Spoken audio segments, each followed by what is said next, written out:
Jamaah ingkang pinulya, selanjutnya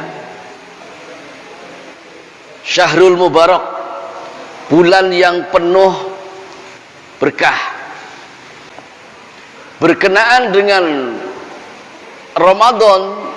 Karena kita melaluinya berulang-ulang, tentu bukan hal yang baru, namun mengulang kembali perkara-perkara ada yang di Ramadan bukan perkara yang salah. Semoga menguatkan untuk kita bersama. Jamaah ingkang pinulya, berkenaan dengan Ramadan, maka setidaknya kita bisa memperhatikan momentum napa nggih? Nggih, momentum itu jawane napa to jawane? Kesempatan atau kejadian. Nggih. Peristiwa al-hawadis, perkara-perkara yang terjadi yang terkait dengan Ramadan. Yang pasti di mukadimah saya bacakan tadi, Ramadan itu momentum tentang turunnya Al-Quran, kejadian turunnya Al-Quran, waktu turunnya Al-Quran. Momentum yang lain berkaitan dengan Ramadan adalah Ghazwatul Badr, perang Badar. Dan perang Badar ini terjadi pada bulan Ramadan. Jadi perang puasa. Itu perangnya double, ya perang batin ya perang fisik gitu. Jadi berperang dalam keadaan berpuasa. Dan ini terjadi pada tahun kedua dari hijrahnya Rasul. Terus nambah hijrah setahun, terus tahun kedua terjadi perang Badar. Dan Ahlul Badri ini, pengikut perang Badar, veteran perang Badar, mayoritas menjadi imam di berbagai tempat.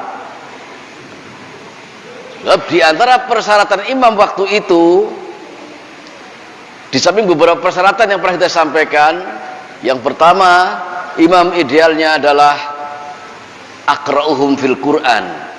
Jadi dari yang ada yang paling mengerti tentang Al-Quran.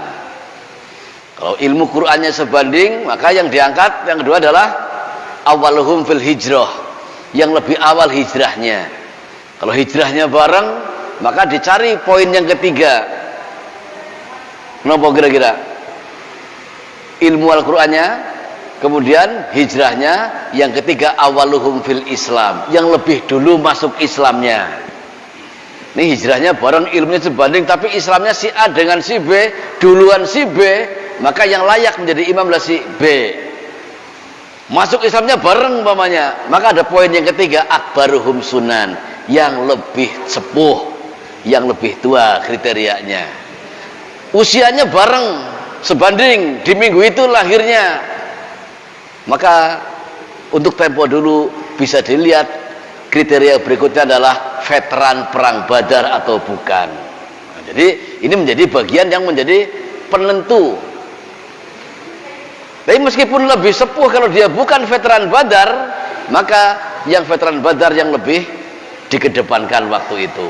Jadi yang pernah ikut perang Badar, dan ini mendapatkan ya sanjungan, ya pujian. Maka di bagian yang dianggap sholawat di negeri kita, setelah bersolawat kepada Nabi, bersolawat pula kepada Ahlul Badr, ala toha Rasulullah, dan seterusnya. Terakhir, wabil hadi Rasulullah wa kulli mujahidin filah bi ahlil badri ya Allah. Kemudian momentum yang ketiga terkait Ramadan, di antaranya adalah peristiwa Fathu Makkah, penaklukan kota Mekah. Tentu terjadi pada tahun ke-12 Hijriah. Ini terjadi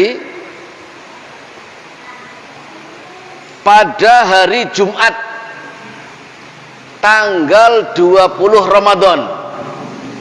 Jadi penaklukan kota Mekah itu terjadi pada hari Jumat 20 Ramadan tahun 12 Hijriah. Kemudian yang keempat, momentum yang terjadi terkait Ramadan, i'zazul muslimin wa idlalul musyrikin. Momentum yang keempat adalah Allah Ta'ala meluhurkan orang muslim, merendahkan orang musyrik setelah Rasulullah meninggal. Kira-kira di peristiwa Nawawi Allah Ta'ala memuliakan orang-orang beriman, merendahkan orang-orang musyrik. Di peristiwa apa kira-kira? Ini terjadi pada peristiwa zaman keemasan yang dipimpin oleh Amirul Mukminin Al-Faruq Umar Ibnul Khattab. Jadi saat kekhalifahan Umar bin Khattab terjadi zaman keemasan. Zaman keemasan apa berarti? Jaya. Terjadi kejayaan yang luar biasa, di mana hampir 2/3 dunia ada di bawah kekuasaan Amirul Mukminin waktu itu. Dan ini dibuktikan pada zaman Khalifah Umar bin Khattab setelah penaklukan Romawi dan yang lain-lain dengan beberapa kaisar yang lain. Terjadi satu peristiwa, diangkut, diserahkan kepada Khalifah Umar bin Khattab mahkota kebesaran para kaisar yang ditaklukkan. Nek mahkota untuk 1,5 meter mboten ambane. Mahkota yang beda ini nggih, ada 1,5 meter ambane mboten. Kayaknya mboten ya. Anggap 1,5 meter.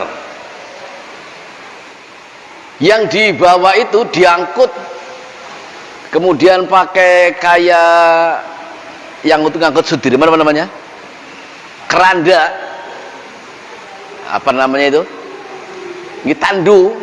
Jadi ada tandu di atas unta, itu 2 unta membawa mahkota kaisar yang ditaklukkan. Berarti berapa negara itu kira-kira? Jadi ada 2 unta yang khusus untuk membawa mahkota yang ditaklukkan dari sekian kaisar yang ada waktu itu. Niku rong onta sing betok dengan ada tandu di belakangnya. Ini terjadi pada bulan Ramadan. Jamaah ingkang pinulya, tentu tidak hanya itu.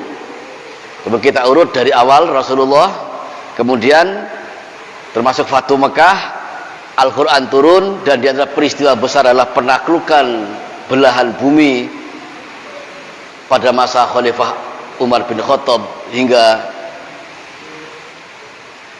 2 unta yang dipenuhi dengan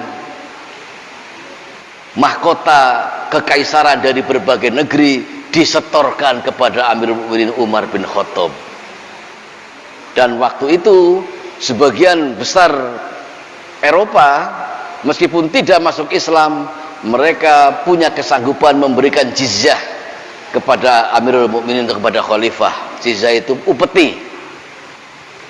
Dan ini al-Islamu ya'lu wa la yu'la alaih. Islam tinggi dan tidak ada yang lebih tinggi dari al-Islam.